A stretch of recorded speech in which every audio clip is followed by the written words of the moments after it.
How many people have read my book, Rich Dad, Poor Dad? Would you raise your hand?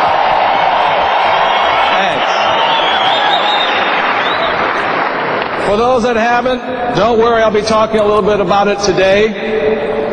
But before I begin, I want to thank all of you for being here. Single largest audience I've ever spoken to, so my knees are a little shaky.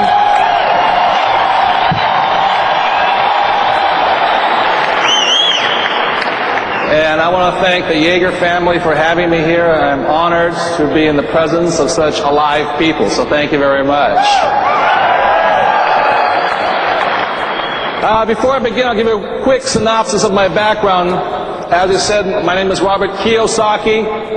It sounds like Kawasaki. I wish it was Kawasaki. I would be a playboy in Tokyo today. But the name is Kiyosaki, and I am fourth generation Japanese American. I was raised in Hawaii, and when anybody comes up to speak to me in Japanese, I will have no idea what you're saying.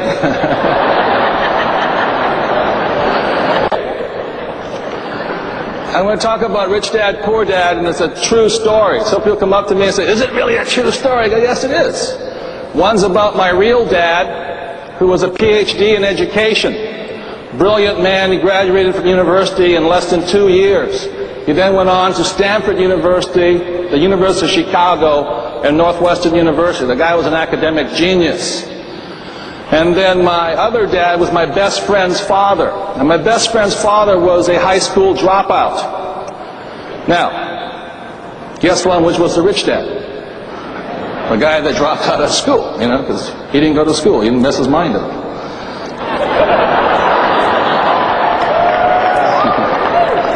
Anyway, both dads recommended I go to college anyway.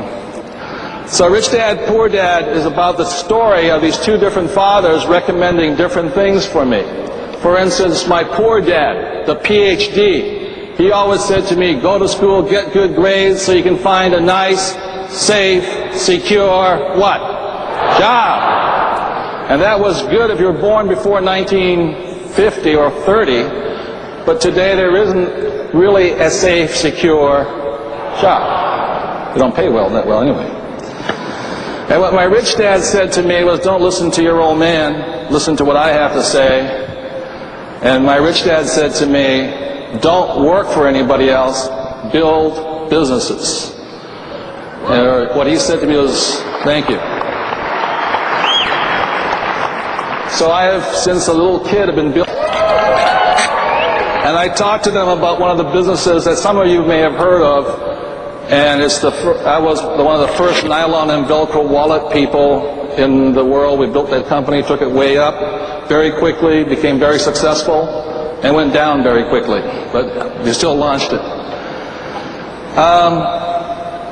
What I'm going to be talking to you today about is really more, not so much about my rich dad, but my poor dad. Because in many ways, is when I made enough money in 1940, when I was 47, I said, what am I going to do with the rest of my life? This was in 1994. And what I decided to do was keep doing what I was doing, is build companies.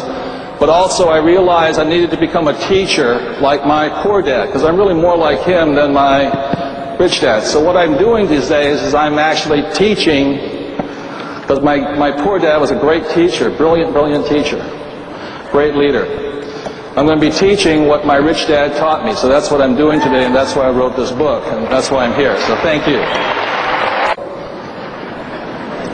And so my rich dad said to me, he says, when you talk to your banker will, or your real estate agent, to your account, generally says your house is an asset. He says, they're inaccurate, that's why they're not rich.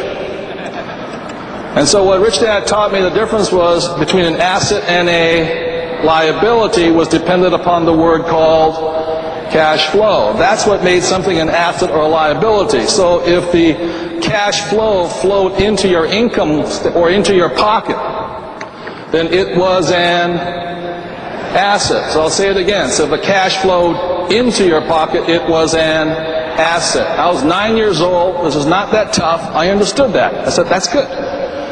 For those of you who want something exciting, go and read a dictionary or a financial book, what they define an asset as, and you'll get really confused. And so this is the cash flow pattern of an asset, and this is the cash flow pattern of money from your pocket. And so what I was talking about in Rich Dad, Poor Dad is my poor dad always said to me, he said, our house is our biggest investment. And my rich dad said to that, if your house is an investment, you're in trouble. And it says that it is our biggest asset. And my rich dad said, if it's taking money from your pocket, it's not an asset, it's a banker, the money lender. So the reason the average middle class person cannot get ahead is, number one, they think their house is an asset, but it's really a liability. Their car is an asset or liability. A liability for most people. And they got credit card debt, vacation debt, they got their suits and ties and their Gucci shoes, and they're in debt up to their eyeballs with credit cards. And what this looks like over here, if you notice here, that's not too intelligent. That's why you find a lot of people who've gone to school, PhDs, etc., they have high academic intelligence, but very low what?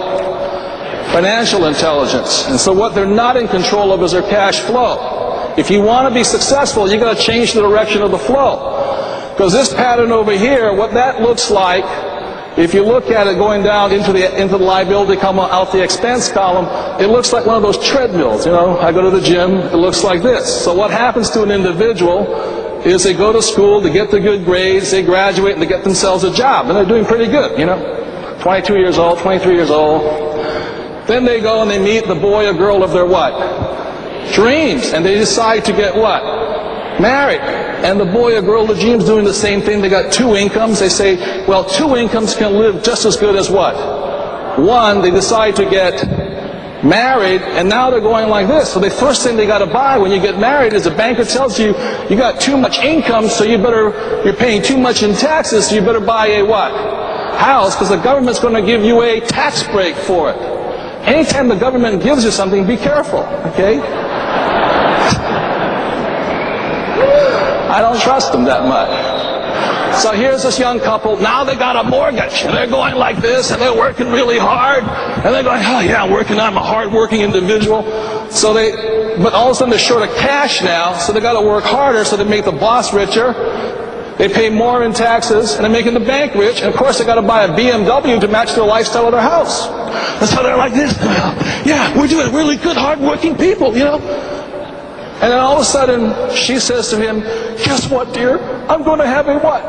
Baby. Oh, so wonderful. And the child comes, and pretty soon the old guy's like this. He's working hard. He's running down.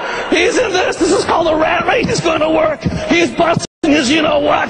He's working hard. He gets another pay raise. The government takes more, and he gets further into debt because he's got to buy a bigger house because the government said go into debt because you're going to get mortgage deduction. Okay, good. I'm working hard. And you come up to him and you say, hey, I want to show you a plan. What do you mean you're going to show me a plan? I don't have time to look at the plan. I'm so busy working hard.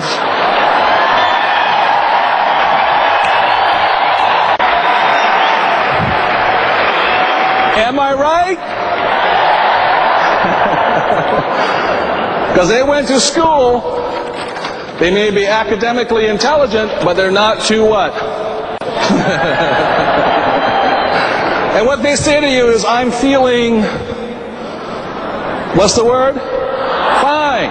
And what they're really saying to you is that they're feeling